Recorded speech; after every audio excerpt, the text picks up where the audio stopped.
Namaskar मित्रों, welcome to you all on your own YouTube channel Acute Academy. Myself Siva Chauhan and recently I am doing my graduation from Hansraj College, Delhi University. And with my studies, I also create videos for you guys. So today we are studying print culture and modern world, which is history chapter for class 10th. So let's see about print and culture. तो print culture क्या होता है? देखिए आज के time पर हम जो भी चीजें यूज कर रहे हैं वो सारी उनमें प्रिंट की इन्वॉल्वमेंट है, लेकिन आज से कुछ समय पहले ऐसा नहीं था। उस टाइम पर लिखना लोगों को इतना ज्यादा नहीं आता था और साथ ही साथ लिखने के लिए भी कोई चीज अवेलेबल नहीं थी।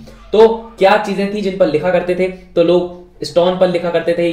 तो क्या क्या लिखा करते थे लोग? जैसे इंपॉर्टेंट कोई मूवमेंट हो गया या रूलर की कोई इंफॉर्मेशन है तो इन सभी के बारे में लिखा करते थे। तो या तो वुडन सरफेस पर या स्टोन पर या किसी प्लांट की लीफ पर लिखा करते थे। तो इन सभी को मैन्युस्क्रिप्ट्स बोला करते थे। तो अब जो मैन्युस्क्रिप्ट है वो हाथ से लिखी जाती थी, लेकिन फिर उसके बाद में धीरे धीरे कैसे नई टेक्नोलॉजी आई और फिर वुड ब्लॉक प्रिंटिंग आई, फिर उसके बाद में गुटेनबर्ग की प्रिंटिंग प्रेस आई। तो इस तरीके से किस तरीके से प्रिंट एंड कल्चर में इंप्रूवमेंट होता है। प्रिंट एंड कल्चर के इंप्रूवमेंट होते से ही जो सोशल ऑर्डर है, कल्चरल ऑर्डर है और पॉलिटिकल ऑर्डर है सोसाइटी का, वो सारी चीजें चेंज होने लगती हैं। तो उन सभी के बारे में हम इस चैप्टर में पढ़ने वाले हैं। यहाँ हम ये पढ़ेंगे कि कैसे प्रिंट कल्चर की शुरुआत हुई और फिर टेक्निकल डेवलपमेंट कैसे कैसे हुआ और सोशल उससे क्या क्या चेंजेस आए, रिलीजियस क्या क्या चेंजेस आए, लोगों की मेंटेलिटी पर क्या इसका इंपैक्ट पड़ा, लोगों की लाइफ पर इसका क्या इंपैक्ट पड़ा। तो इसके बारे में हम डिटेल्ड इंफॉर्मेशन इस वीडियो में आपको प्रोवाइड करने वाले हैं।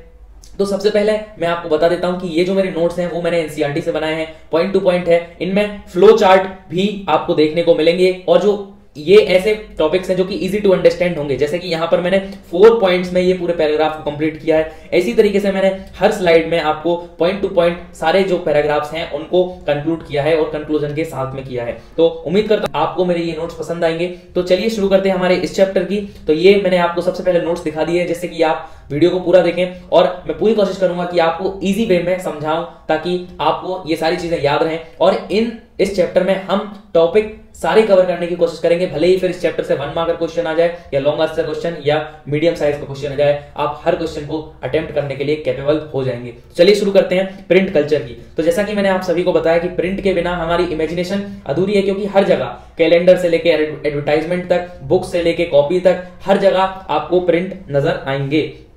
तो इसकी शुरुआत हुई ईस्ट एशिया से और ईस्ट एशिया के बाद में हम ये भी देखेंगे कि उसका एक्सपेंशन फिर इंडिया तक कैसे हुआ। यहां पर हम पहले ईस्ट एशिया के बाद में यूरोप पे पहुंचेंगे कि प्रिंट यूरोप तक कैसे पहुंची प्रिंटिंग टेक्नोलॉजी, उसके बाद फिर इंडिया में कैसे आई। अब उससे जो इंपैक्ट हुआ उसके बारे में भी हम सारी बातें करने वाले हैं। तो सबसे पहले हम यहां पर ये देख रहे हैं कि ये जो फिग आपको दिया होगा, फिग 1, ये क्या बता रहा है? It is all about book making before the age of print. Print की एज से पहले बुक मेकिंग का काम कैसे हुआ करता था इंडिया में। तो ये कोई नॉर्मल व्यक्ति नहीं कर सकता। ये कहां पर होता था? या तो रूलर्स की जो लाइब्रेरीज होती थी वहां पर होता था, या रूलर्स की जो मीटिंग्स लगती थी वहां पर होता था। तो रूलर्स के पास में होता था, इंपीरियल कस्टडी के अंदर ये सारा काम होता था, क्योंकि ये बहुत ज्यादा एक्सपेंसिव होता था उस टाइम पर। या तो एनिमल की स्किन पर लिखा जाता होगा या फिर किसी भी एक्सपेंसिव चीज पर लिखा जाता होगा। तो जो भी राइटिंग का काम है, writing of manuscript was very expensive eight that time. तो यहाँ पर हमें एक रॉयल वर्कशॉप के बारे में बताया गया है इन इंडिया। तो जिसमें ये देखिए यहाँ पर जो भी मैन्युस्क्रिप्ट्स हैं उन पर लिखा जा रहा है हाथों से, उनको इलिस्ट्रेट किया जा रहा है, साइड में उन पर डिजाइनें डाली जा रही हैं और इस तरीके से ये सारे वर्कर वहां पर काम कर रहे हैं। अब उस टाइम पर इन्हें बहुत ज्यादा रिस्पेक्ट मिला करती थी क्योंकि बहुत कम लोगों को अच्छे से लिखना आता था। This is all about the page from diamond Sutra, जो कि आपको नेक्स्ट टॉपिक में मैं डिस्क्राइब करूंगा। तो सबसे पहले देख लेते हैं the first book. First book कैसी थी और कहां पर आई?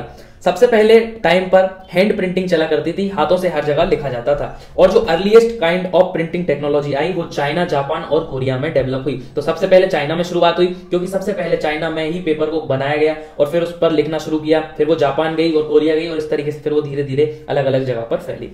594 एडी में book in China were printed by rubbing paper against the inked surface, यानी कि 594 में ही चाइना में एक नई टेक्नोलॉजी ढूंढ ली गई थी जो कि थी वुड ब्लॉक प्रिंटिंग। तो वुड ब्लॉक प्रिंटिंग में क्या होता था? एक वुडन ब्लॉक होता था और उसके ऊपर सारे अल्फाबेट्स बना दिए जाते थे और उनको सेट कर दिया जाता था जो भी सेंटेंस लिखना है, और उसके ऊपर इंक लगाकर किसी पेज को रख दिया जाता था।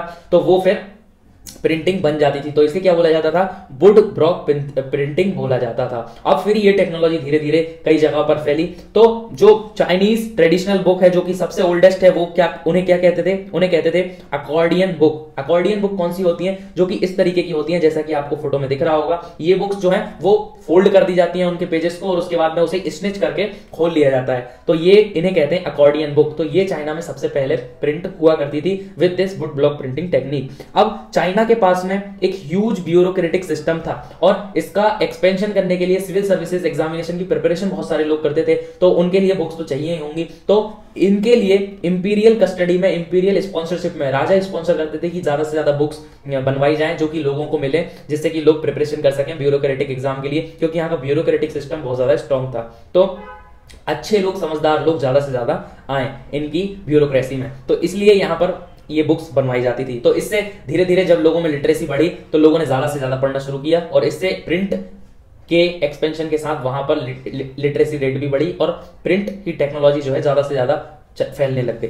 उसके बाद में फिर अर्बन कल्चर बूम करता है इन चाइना, यानी लोग रूरल एरिया से अर्बन एरिया में आ जाते हैं, और जो प्रिंट का यूज है वो डाइवर्सिफाइड हो जाता है। यानी पहले बुक ही बुक होती थी, फिर उसके बाद में न्यूज़पेपर भी छपने लगे होंगे, और कई सारी प्रिंट से होने वाली एडवर्टाइजमेंट और कई सारी चीजें आगे आने लगी होंगी, जैसे कि मर्चेंट्स उनका यूज करने लगे to collect the trade information. इसी के साथ साथ जो रीडिंग है वो लेजर एक्टिविटी बन गई, और अब लोग फिक्शनल नॉवल, पोएट्री और ऑटोबायोग्राफी सारी चीजें पढ़ने लग गए। लेजर एक्टिविटी यानी कि जब भी व्यक्ति फ्री होता है तो फ्री टाइम में हॉबी के रूप में वो मजे के लिए कुछ करता है, तो उसे लेजर एक्टिविटी कहते हैं। तो अब लोग जब भी फ्री होते थे तो वो क्या करने लगे, पढ़ने लगे। जैसे कि आज के टाइम पर हम सोशल मीडिया का यूज करते हैं, लेकिन आज से 10 साल पहले बहुत कम लोग सोशल मीडिया पर एक्टिव थे, लेकिन आजकल मोस्टली हर दूसरा बंदा सोशल मीडिया पर एक्टिव हमें मिलता है। जैसे आज के टाइम पर एआई टेक्नोलॉजी आई है, तो कई लोग इसका कहते हैं कि एआई अब पता नहीं क्या करने वाला है, किसकी जॉब खाने वाला है, क्या करने वाला है, लेकिन आज से 10 साल बाद हर व्यक्ति एआई का यूज कर रहा होगा। इसी तरीके से पहले बुक्स जो आई थी मार्केट में, तो कुछ लोग इनका यूज करते थे, पढ़ते थे, और इनको एज अ हॉबी यूज करने लगे। फिर उसके बाद में कई लोग इनका जो है क्रिटिसिज्म भी करते थे। तो यहाँ पर लोगों ने जो लेजर एक्टिविटी बनाया, लोगों ने नई नई चीजें पढ़ना शुरू किया, एक्सप्लोर करना शुरू कर दिया। उसके साथ साथ जो कोर्टिसंस होते थे, वुमेन्स होती थी, उन्होंने भी अपने एक्सपीरियंस के बारे में लिखना शुरू किया। बहुत सारे लोगों ने लिखना शुरू किया। फिर उसके बाद में जो western technique of mechanical printing press जो थी वो चाइना आई, और फिर जो चाइना का सांघाई है वो बन गया हब फॉर प्रिंट कल्चर। तो यहां पर इस तरीके से चाइना में प्रिंटिंग टेक्नोलॉजी का डेवलपमेंट हुआ। नेक्स्ट है जापान। जापान में प्रिंटिंग टेक्नोलॉजी कहां से आई, तो जो बुद्धिस्ट मिशनरीज हुआ करती थी उन्होंने सबसे पहले यहां पर हैंड प्रिंटिंग टेक्नोलॉजी इंट्रोड्यूस की बिटवीन 768 एडी टू 770 एडी। बनमाकल के लिए इंपॉर्टेंट है, और ये अकॉर्डियन बुक जो कि चाइना में सबसे ट्रेडिशनल बुक है, ये भी बनमाकल के लिए इंपॉर्टेंट है। तो यहां पर बुद्धिस्ट मिशनरीज ने जापान में लेकर आए, तो उन्होंने जो ओल्डेस्ट बुक बनाई it was Buddhist diamond Sutra, जो कि 868 एडी में बनी। सेकंड जो है वो यहां पर भी इंटरेस्टिंग पब्लिसिंग प्रैक्टिसेस को फॉलो किया जाने लगा, क्योंकि flourishing urban circles at Edo. Edo में क्या था, अर्बन सर्कल्स बहुत ज्यादा फैल रहे थे, यानी कि जो सिटी में चौराहे होते हैं इस तरीके पर, वहां पर क्या हो रही थी, होल्डिंग्स लग रहे थे, न्यूज़पेपर्स थे, लाइब्रेरीज बन रही थी। तो वहां पर लोग जहां एक जगह शहर का वो पार्ट जहां पर लोग बहुत सारे इकट्ठे होते हैं, वो प्लेस जो गैदरिंग प्लेस मानी जाती है, तो वहां पर क्या हो रहा था, नई नई पब्लिशिंग प्रैक्टिसेस इंट्रोड्यूस हो रही थी, एडवर्टाइजमेंट लग रहे थे, नए नए तरीके से न्यूज़पेपर निकल रहे थे, चीप बुक्स आ रही थी, जिससे ज्यादा से ज्यादा लोगों ने परचेस कर सकें, देख सकें। तो इस तरीके से प्रिंट का डेवलपमेंट हुआ जापान में। उसके बाद में जापान में पोएट्स ने अपने प्रोजेज, स्टोरीज, कई सारे लोगों ने अपनी प्रिंटिंग बहुत ज्यादा कराना शुरू कर दी, और रेगुलर पब्लिश होना शुरू हो गई। उसी के साथ चीप बुक्स वहां पर आने लग गई। लाइब्रेरीज जो थी वो बुक्स से भरी हुई होती थी, और उनमें कई तरह की बुक्स होती थी, जैसे कि म्यूजिक रिलेटेड, वुमेन्स के ऊपर, कैलकुलेशन के ऊपर, टी सेरेमनीज, और हर तरीके की लाइफ स्टैंडर्ड, लोगों को नए एक्सपीरियंस देने के लिए, तो हर तरीके की बुक्स लाइब्रेरी में हुआ करती थी, और लाइब्रेरी भी बहुत सारे लोग जाते थे बुक्स लेने के लिए। तो इस तरीके से जापान में प्रिंटिंग का डेवलपमेंट होता है और प्रिंट की टेक्नोलॉजी आती है। अब यहां पर हमें बताया गया है कटागवा उटमारो के बारे में। इन्होंने क्या किया था, कटागवा उटेमेरो, इनका जन्म हुआ था इन 1753 इन ईडीओ। ईडीओ कैसे बोला जाता है आज के जापान को, तो इनका जन्म वहां हुआ, और उन्होंने एक नई आर्ट को इजाद किया जो कि थी उइकियो। ये क्या होती है, इसमें डिपिक्शन किया जाता है about the real life experiences और ऑर्डिनरी ह्यूमन एक्सपीरियंसेस, यानी जो रियल लाइफ में जो सब कुछ चल रहा है उसके ऊपर यहाँ पर प्रिंट बनाए जाते थे और ये बहुत ज्यादा तेजी से यूएस और यूरोप तक फैल गया और पूरे वर्ल्ड में फैली। तो जो क्यू है इसका जो एग्जांपल है, जैसे कि यहाँ पर ये जो वुमेन है वो मिरर में अपने आप को देख रही है, तो वुमेन ब्यूटी से कितनी ज्यादा एसोसिएट होती है, तो इसीलिए उन्होंने यहाँ पर ये एक प्रिंट बनाया। इसी तरीके का दूसरा प्रिंट है जो कि रियल लाइफ एक्सपीरियंस को बता रहा है उस टाइम के। तो ये देखिए वुमेन्स यहाँ पर काम कर रही हैं, एक मॉर्निंग सीन है और जो मेल है वो यहाँ पर बालकनी में बैठकर टी ले रहे हैं और वुमेन्स अपने होम चोर्स में लगी हुई हैं, घर के काम कर रही हैं। तो इसे क्या बोला जाता है, ये उइकियो प्रिंट बोला जाता है और इसकी शुरुआत किसने की थी, कटागवा ओटामारो। तो ये हमें 1 मार्कर के लिए याद रखना है। उसके बाद में अब प्रिंट यूरोप कैसे आया, हमने चाइना में देखा प्रिंट कैसे फैला, फिर जापान में देख लिया, अब प्रिंट यूरोप कहां से आया। तो 11वीं सेंचुरी में जो चाइनीज पेपर है वो सिल्क रूट के थ्रू यूरोप में पहुंचता है। सिल्क रूट से सिल्क, मसाले वगैरह सारे चाइना से यहाँ पर इंपोर्ट किए जाते थे, लेकिन अब क्या हुआ, सिल्क रूट के साथ ही यहाँ पर पेपर भी आ जाता है और जो पेपर है उससे मैन्युस्क्रिप्ट्स का प्रोडक्शन जो है बहुत आसान हो जाता है। अब मैक्रो पोलो जो एक ग्रेट एक्सप्लोरर थे वो इटली रिटर्न आए फ्रॉम एक्सप्लोरेशन इन चाइना। तो उन्होंने कुछ टाइम अपना चाइना में एक्सप्लोरेशन की और उसके बाद जब वो इटली लौट कर आए तो उन्होंने अपने साथ में वुड ब्लॉक प्रिंटिंग लेकर आए, जो कि चाइना में बहुत पहले चालू हो गई थी, लेकिन यूरोप के कई सारे नेशंस में इसके बारे में कुछ नहीं पता था। तो उन्होंने जब लेकर आए तो वो फिर धीरे धीरे उन्होंने एक प्रिंटिंग प्रेस बनाई होगी, उसके बाद में फिर कई वुड ब्लॉक प्रिंटिंग के तरीके लोगों में फैलने लगे, इसका आइडिया फैलने लगा, तो कई सारे जगहों पर इसका यूज किया जाने लगा और Italians began producing books with wood block printing as soon this technology spread in all part of Europe. तो फिर बाद में ये टेक्नोलॉजी फिर पूरे यूरोप के पार्ट में फैल जाती है। बुक्स की डिमांड जो है वो बढ़ने लगी क्योंकि अब बहुत ज्यादा लोग पढ़ने लग गए थे, तो बुक्स का जो एक्सपोर्टिंग है वो भी बहुत ज्यादा बढ़ गया, तो बुक सेलर्स का काम भी बहुत ज्यादा तेजी से चलने लग गया था। वुड ब्लॉक प्रिंटिंग जो है वो वाइडली यूज की जाने लगी वाइल मेकिंग टेक्सटाइल्स, कपड़े वगैरह बनाने के लिए, कुछ प्लेइंग कार्ड्स बनाने के लिए, रिलीजियस पिक्चर्स बनाने के लिए और कई सारे जो टेक्स्ट हैं, रिलीजियस टेक्स्ट हैं, कल्चरल टेक्स्ट हैं, उनको बनाने के लिए, बुक्स को बनाने के लिए इसका यूज किया जाने लगा इन यूरोप। अब यहां पर हम ये देखते हैं कि जो प्रिंट है उसके थ्रू चीप बुक्स बनने लगी थी, लेकिन ऐसा नहीं है कि जो मैन्युस्क्रिप्ट का बनना है वो पूरी तरीके से खत्म हो गया था। अभी भी वो बनती थी। किसके लिए वो बनती थी, वो बनती थी for the aristocratic circle and rich monastic libraries. जो मोनेस्टिक रूलर्स की लाइब्रेरीज होती थी जिनमें एलाइट्स लोग जाया करते थे, उनके लिए अभी भी रिच एंड एक्सपेंसिव मैन्युस्क्रिप्ट्स बनती थी, जो कि मोस्टली वेलम पे बनती थी, यानी कि किसी एनिमल की स्किन पर बना करती थी। तो ये बहुत ज्यादा लग्जरी एडिशन होते थे। इनमें जो इलिस्ट्रेशन का वर्क है, डिजाइनिंग का वर्क है, हर चीज डिजाइनिंग के थ्रू होती थी, क्योंकि ये रूलर्स एलाइट्स लोगों के लिए हुआ करती थी और वो लोग मजाक बनाया करते थे किसका, कि प्रिंटिंग चीप टेक्नोलॉजी का। लेकिन प्रिंटिंग जो मैन्युस्क्रिप्ट्स हैं उनके साथ में काफी ज्यादा प्रॉब्लम्स होती थी। ये 3 या 4 नंबर के क्वेश्चन के लिए इंपॉर्टेंट है, तो कि मैन्युस्क्रिप्ट्स के साथ क्या क्या प्रॉब्लम्स हुआ करती थी। तो हमें जैसे कि कॉमन टू अंडरस्टैंड है कि जो मैन्युस्क्रिप्ट है वो बहुत ज्यादा टाइम कंज्यूमिंग हुआ करती थी, एक्सपेंसिव हुआ करती थी और बहुत ज्यादा लेबरियस वर्क हुआ करता था, यानी कि उसमें बहुत ज्यादा टाइम लगता था, लेबर बहुत ज्यादा लगती थी,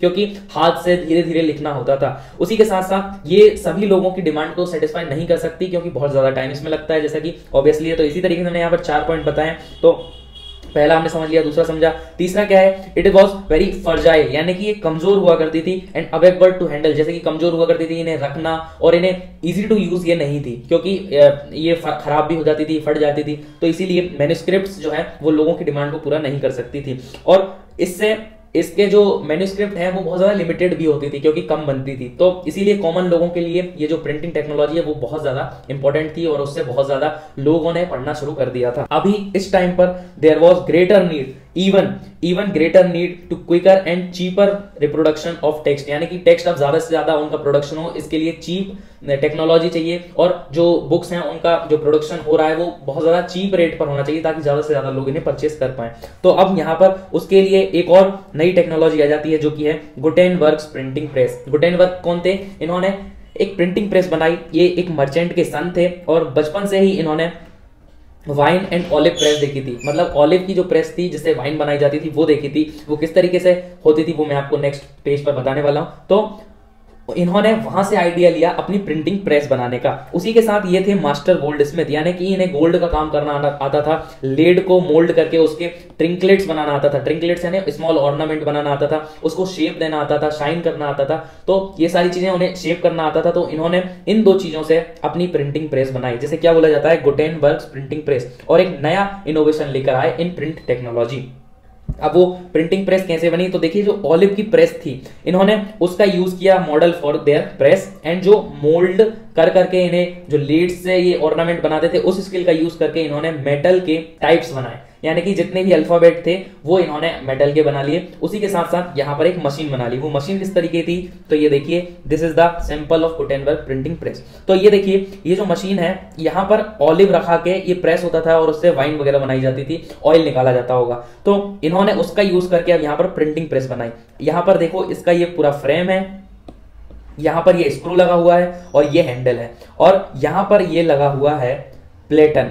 इस प्लेटन में अल्फाबेट्स को सेट कर दिया जाता है, जो भी अल्फाबेट उन्होंने बनाए अपने मोल्ड कर करके, और उन अल्फाबेट को यहाँ पर सेट कर दिया जाता था, और उसके बाद में उस पर इंक लगाकर उन्हें पेपर के ऊपर सेट कर दिया जाता था। यहाँ पर पेपर रखा, इसे उठाया, उसके बाद में पेपर रखा, फिर इसको दबाया, तो ये जो भी लिखा था उस पर वो पेपर पर आ जाता था। अब ये टेक्नोलॉजी भी उस टाइम पर बहुत ज्यादा स्टैंडर्ड मानी जाती थी, क्योंकि ऐसा भी नहीं होता था, तो लोगों के लिए ये भी बहुत ज्यादा इनोवेशन था। तो इस तरीके से ये प्रिंट होती थी यहाँ पर गुटेनबर्ग प्रिंटिंग प्रेस में। तो ये मैंने आपको समझाया। अब 1448 में गुटेनबर्ग ने अपना सिस्टम पूरा परफेक्ट कर लिया, और उसके बाद फर्स्ट बुक उन्होंने जो छापी वो थी बाइबल। तो ये 1 मार्कर के लिए इंपॉर्टेंट है, साथ ही साथ में ये 5 मार्कर के लिए भी बहुत ज्यादा इंपॉर्टेंट टॉपिक है, गुटेनबर्ग की प्रिंटिंग प्रेस।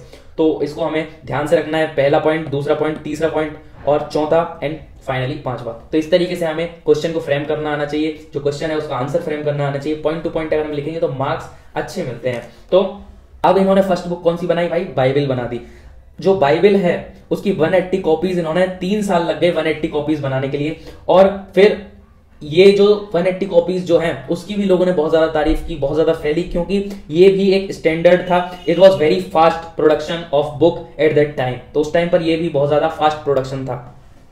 1450 से लेकर 1550 तक प्रिंटिंग प्रेस जो थी वो कई सारी कंट्रीज में सेटअप हुई इन यूरोप, और उसी के साथ साथ जो हैंड प्रिंटिंग है वो मैकेनिकल प्रिंटिंग की तरफ बढ़ गई, और इसी से सबसे पहली बार प्रिंट रेवोल्यूशन हुआ इन यूरोप। तो ये आप समझ चुके हैं। अब हमने चाइना, जापान और यूरोप का समझा, और प्रिंटिंग प्रेस से किस तरीके से ये वहां तक फैली। ये हमारे गुटेनबर्ग जी का पोर्ट्रेट है। उसके बाद में pages of Gutenberg's Bible, the first printed book in Europe. तो ये फर्स्ट प्रिंटेड जो बुक थी उसका पेज है, और ये जो है यहाँ पर ये जो सारे आप देख रहे हैं वर्ड्स, ये वो इन्होंने मशीन के थ्रू बनाए हैं, और बाकी ये जो साइड में इलिस्ट्रेशन देख रहे हैं, डिजाइन देख रहे हैं, ये फिर हैंडमेड थी, क्योंकि ये जो बाइबल है वो भी कोई नॉर्मल व्यक्ति ने नहीं परचेस की थी। ये सारी वही लोग परचेस कर पा रहे थे, रिच लोग, एलाइट्स लोग, क्योंकि ये भी मशीन से बनी हुई थी। लेकिन इनमें फिर भी कई सारे डिफरेंसेस थे, जैसे कि ये हाथ से बने थे और हर पेज पर डिफरेंट डिफरेंट डिजाइन बनी हुई थी। तो इस तरीके से यहाँ पर यूनिकनेस थी जो कि एलाइट्स के लिए बनी हुई थी। अभी यहाँ पर जो नेक्स्ट पेज है वो है about the all activities are going under one roof. किसके बारे में है, वर्कशॉप, जो कि प्रिंटिंग जो बुक सेलर हैं उनकी वर्कशॉप के बारे में है। सो प्रिंटर्स वर्कशॉप कैसे हुआ करती थी, जैसे कि यहाँ पर सारे काम चलते थे। ये हमें प्रिंटिंग प्रेस दिख रही है, यहाँ पर प्रिंट हो रहा है। इसी के साथ यहाँ पर राइट में क्या हो रहा है, galleys are prepared, ink is being applied. तो यहाँ पर देखिए इंक अप्लाइड है। उसी के साथ साथ यहाँ पर भी इनमें फोल्डर लगाया जा रहा है। ये जो खाली पेजेस हैं वो रखे हुए हैं, जिन्हें कि अब फोल्डर में लगाया जाएगा। तो इस तरीके से जो वर्कशॉप है वो हुआ करती थी। अब यहाँ पर थर्ड आ जाते हैं, the print revolution and impact. तो अब ये टॉपिक भी इंपॉर्टेंट है। प्रिंट रेवोल्यूशन आ जाता है तो उससे इम्पैक्ट क्या क्या होते हैं। तो सबसे पहले जब बुक्स का प्रोडक्शन जो है वो लोगों की लाइफ को ट्रांसफॉर्म कर देता है, क्योंकि अभी लोग एक जगह पर रहते थे, उन्हें नए आइडियाज के बारे में पता नहीं था, क्या थॉट्स हैं, न्यू थॉट्स हैं, उनके बारे में नहीं पता था। लेकिन अब बुक्स का जब स्प्रेड हो गया तो लोगों में आइडियाज बहुत जल्दी फैलने लगे। लोगों का जो मेंटल स्टेट था वो बहुत ज्यादा आगे बढ़ गया, विकसित हुआ, क्योंकि अभी लोग जो नहीं सोच पाते थे नई नई चीजें, उनके पास में हर वो इंफॉर्मेशन आने लगी जो कि वर्ल्ड में हो रहा है। तो इस तरीके से प्रिंटिंग प्रेस से लोगों की जो लाइफ है वो चेंज होने लगी, लोगों के रिलेशनशिप चेंज होने लगे। नॉलेज रिलेशनशिप किससे, इंफॉर्मेशन एंड नॉलेज से, एंड इंस्टीट्यूशंस एंड अथॉरिटीज से। तो अब इंफॉर्मेशन लोगों के पास में ज्यादा आने लग गई थी। हम 3.1 अ न्यू रीडिंग पब्लिक के बारे में समझते हैं कि अब न्यू रीडिंग पब्लिक कैसे डेवलप हुई। सो प्रिंटिंग प्रेस जब आई तो रीडिंग पब्लिक इमर्ज हुई, और printing reduce the cost of books, क्योंकि इस प्रिंटिंग से जो बुक्स की कॉस्ट है वो रिड्यूस हो गई। तो अब ज्यादा से ज्यादा लोग परचेस करने लग गए। पहले के टाइम पर जो बुक्स थी वो एलाइट्स तक ही रेस्ट्रिक्टेड थी, क्योंकि मोस्टली पीपल जो थे वो इलिटरेट थे। कॉमन पीपल जो थे वो सिर्फ ओरल कल्चर में बिलीव करते थे, यानी ओरल कल्चर ही उनके लिए था। जो भी पढ़ा लिखा व्यक्ति था वो अपने विलेज या किसी सिटी के मेन पॉइंट पर जहां पर लोग गैदरिंग किया करते थे वहां पर आकर लाउड स्पीकिंग से जो भी बातें बताते थे वही लोगों को पता चलती थी, जोर से सुनाते थे। तो वो क्या क्या बताते थे, लाइक सेक्रेड टेक्स्ट जो होते थे, स्पिरिचुअल टेक्स्ट जो होते थे, उनकी कहानियां वगैरह सुनाते थे, या बिल्लार्ड्स रीड किया करते थे जो कि लोगों को याद हो जाते थे क्योंकि ये रिदम में होते थे। बिल्लार्ड्स क्या होते हैं, historical account of folk tale होते हैं, यानी कि जो पुरानी टेल्स हैं जो कि बहुत पुराने टाइम से कही आई जा रही हैं, तो इनमें रिदम होता है और इनको गाते हैं। तो जो ओरल कल्चर था तो लोगों को ये याद हो जाती थी सुनते सुनते, तो फिर वो लोग वही गाते थे और अपने नेक्स्ट जनरेशन्स को बताते रहते थे। तो इस तरीके से अब जो रीडिंग पब्लिक, जो ओरल पब्लिक थी, हियरिंग पब्लिक थी, वो किस में कन्वर्ट होने लगी, रीडिंग पब्लिक में कन्वर्ट होने लग गई। और प्रिंटर्स ने भी कई सारे बिलार्ड्स वगैरह प्रिंट करना शुरू कर दिया और पिक्चर्स ज्यादा से ज्यादा उनमें लगाने, बुक्स में लगाना शुरू कर दिया, जिससे कि जो इलिटरेट लोग हैं वो पिक्चर्स को समझकर ही सारी चीजें समझ जाएं। अब उसके बाद में है 3.2 religious debate and fear of print. तो अब प्रिंट जब आया तो इससे रिलीजियस डिबेट्स भी होने लगी, क्योंकि कई सारी ऐसे रूल्स एंड रेगुलेशंस थे जो कि कई लोगों को पसंद नहीं आते थे, तो उन्होंने उनके खिलाफ लिखना शुरू कर दिया। तो प्रिंट से क्या हुआ, possibility of wide circulation of idea आ गया। अब एक आइडिया जो है वो कई लोगों में फैल सकता है जो कि पहले लोगों को उसके बारे में पता भी नहीं होता था। नए नए डिबेट और डिस्कशन शुरू हो गए और इससे जो अथॉरिटीज थी उन्हें ये डर था कि रेबेलियस और इरिलीजियस थॉट्स भी अब स्प्रेड कर सकते हैं सोसाइटी में, क्योंकि बहुत ज्यादा इजी हो गया है अपने थॉट्स को स्प्रेड करना। बुक लिखो और उनकी कॉपीज बनाकर फैला दो। तो इस तरीके से जो अथॉरिटीज हैं, राइटर्स थे, आर्टिस्ट थे, उनमें एंजाइटी शुरू हुई। साथ ही साथ रिलीजियस अथॉरिटी के साथ मोनार्कीज में भी अब अथॉरिटी शुरू हुई, क्योंकि टेंशन और एंजाइटी शुरू हुई, क्योंकि अब इन्हें लगने लगा कि कोई भी व्यक्ति कुछ भी लिख सकता है। तो 1517 में जो रिलीजियस रिफॉर्मर थे मार्टिन लूथर, उसका हमें सबसे बड़ा एक एग्जाम्पल देखने को जो मिल रहा है। रिलीजियस रिफॉर्मर कौन थे, मार्टिन लूथर। तो जो भी उन्होंने लिखा 95 थीसिस, और 95 थीसिस में उन्होंने क्रिटिसाइज किया many of the practices of ritual Roman Catholic church. Roman Catholic church जो कि डोमिनेटेड की जाती थी बाय रोम, तो उन्होंने इसकी कई सारी प्रैक्टिसेस को क्रिटिसाइज किया जो कि वो पसंद नहीं करते थे और जो कि लोगों के लिए भी ठीक नहीं थी, जो कि लोगों पर प्रेशर बना रही थी। और जब उन्होंने ये किया तो उनकी जो बुक की कॉपीज हैं वो बहुत ज्यादा स्प्रेड होने लगी, और वाइडली स्प्रेड जब वो हुई तो लोगों ने उन्हें पढ़ा और लोगों ने उनके आइडिया से एग्री भी किया, और इसी के कारण डिवीजन हो जाता है रोमन कैथोलिक में और एक और नई शाखा निकल कर आती है जिसे कि प्रोटेस्टेंट कहा जाता है, और इसे क्या बोला जाता है, प्रोटेस्टेंट रिफॉर्म। तो फिर प्रोटेस्टेंट रिफॉर्मेशन हो जाता है, और ये भी इंपॉर्टेंट है एग्जाम के पॉइंट ऑफ व्यू से। और लूथर कहते हैं कि printing is the unlimited gift of God and greatest one. तो वो यही कहते हैं कि जो प्रिंटिंग है वो भगवान का सबसे बड़ा गिफ्ट है और ग्रेटेस्ट वन भी है। अब यहां पर इस प्रिंट में हमें दिखाया गया है कि ये सभी लोग प्रिंट के आ जाने से बहुत ज्यादा खुश हैं और एंजॉय कर रहे हैं। ऊपर हेवन से लेके नीचे अर्थ तक हर कोई खुश है, क्योंकि प्रिंट आ चुका है, लोगों में इंफॉर्मेशन आ गई है। तो उसके बारे में यहां पर बताया गया है। नेक्स्ट है topic number 3.3 print and dissent. Print के आ जाने से अब क्या मतभेद निकल कर आते हैं, जैसा कि हमने पिछले टॉपिक में समझा कि क्या हो रहा था, तो उसी तरीके से अब डिसेंट निकल कर आते हैं। 16वीं सेंचुरी में मेनोचियो एक मीलर थे इटली में, उन्होंने भी कई सारी बुक्स जो कि मार्केट में अवेलेबल थी उन्हें रीड करना शुरू किया, और उन्होंने भी रीइंटरप्रेट कर दिया बाइबल का message and formulated a view, मतलब उनका अपना एक खुद का व्यू बना लिया गॉड के लिए। और इससे रोमन कैथोलिक चर्च ने बहुत ज्यादा मतलब गुस्सा किया और उसी के साथ इन पर कई सारे एक्शंस लेने की कोशिश भी की, और उसके बाद इन्हें कई बार इन्हें समझाया गया, वार्निंग्स दी गई, लेकिन ये नहीं माने। फिर उसके बाद जब रोमन चर्च ने इनके ऊपर इंक्विजिशन यानी क्या होता है, न्यायिक जांच, जब उन्होंने उनके ऊपर न्यायिक जांच की तो इनके जो हेरेटिकल आइडियाज थे, विधर्मी आइडियाज इन्हें बोला गया, यानी कि ये धर्म के खिलाफ हैं, तो वो आइडियाज इनके पाए गए। तो फिर उसके बाद में अल्टीमेटली इनको एग्जीक्यूट कर दिया गया, इनकी फांसी की सजा दे दी गई। इस तरीके से अब कोई भी लिखने लग गया था, तो कोई भी कल्चर के खिलाफ, धर्म के खिलाफ जब लिखता था तो रोमन कैथोलिक के खिलाफ लिखता था या किसी भी रिलीजन के बारे में लिखता था, तो जो ट्रेडिशनल लोग हैं, जो ऑर्थोडॉक्स लोग हैं, उनको बहुत ज्यादा परेशानी होती थी और वो इनके खिलाफ एक्शंस लिया करते थे। तो the Roman church troubled bye such effect of popular readings and questioning of faith, क्योंकि अब जो फेथ है उसके ऊपर बहुत ज्यादा क्वेश्चंस उठने लग गए थे। imposed severe control over publishers and booksellers and began maintain index of prohibited books from 1558, यानी कि अब जो बुक सेलर्स थे उनके ऊपर, पब्लिशर्स के ऊपर इन्होंने जो रेगुलेशंस एंड रूल्स लगा दिए और उसी के साथ कंट्रोल लगाना शुरू कर दिया, जिससे कि बुक्स को ये कंट्रोल कर सकें। और उसी के साथ चर्च के बाहर इनके पास एक लिस्ट भी होती थी कि कौन कौन सी बुक हैं जो कि मार्केट में चलनी चाहिए और कौन कौन सी बुक हैं जो कि बैन है। तो इंडेक्स ऑफ प्रोहिबिटेड बुक्स को ये रखना शुरू इन्होंने कब कर दिया? 1558 में। यहां पर ये जो डायग्राम है वो अबाउट दिखा रहा है ऑल अबाउट द मैकबेयर डांस, यानी स्केलेटन है जो कि डांस कर रहे हैं, जो कि ये जो किसी प्रिंटर का ऑफिस है वहां पर स्केलेटन डांस कर रहे हैं। ये किसने बनाया? किसी ऑर्थोडॉक्स व्यक्ति ने बनाया। तो जो प्रिंटिंग का फियर है वो लोगों में इस कदर फैल गया कि वो ये सोच रहे थे कि अब जो प्रिंटर है उनके हाथ में कुछ भी, सब कुछ है, वो कुछ भी कर सकते हैं। तो इसीलिए वहां पर दिखाया गया है स्केलेटन को डांस करते हुए।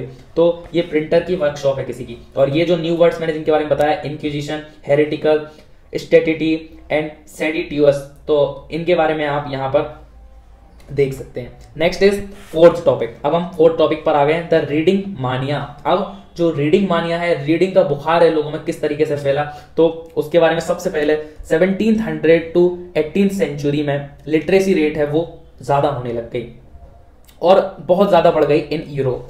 चर्च ऑफ डिफरेंट, क्योंकि इसके लिए सभी लोगों ने मिलकर काम करना शुरू किया। जैसे कि जो चर्च थे, डिफरेंट चर्च ने अपने अपने डिनोमिनेशंस के स्कूल सेटअप करना शुरू किया, वहां पर पढ़ाना शुरू किया, विलेजेस में भी और अर्बन एरियाज में भी, और लिटरेसी को पीसेंट्स एंड आर्टिसंस तक पहुंचाया। उसके बाद में कई new popular literature appeared in print targeting new audience, book sellers employed peddlers also, यानी कि अब जो नए लोग आ रहे थे जो कि नए तरीके से लिख रहे थे, उसी के साथ साथ ये लोग नई ऑडियंस को भी टारगेट कर रहे थे। जैसे कि जो इलिटरेट लोग हैं, जो पुअर लोग हैं, उनके लिए क्या बनाए जा रहे थे? उनके लिए बुक सेलर्स ने पेडलर्स हायर करना शुरू कर दिया ताकि वो गांव-गांव जाकर जो चीप बुक्स हैं वो लोगों तक फैलाएं।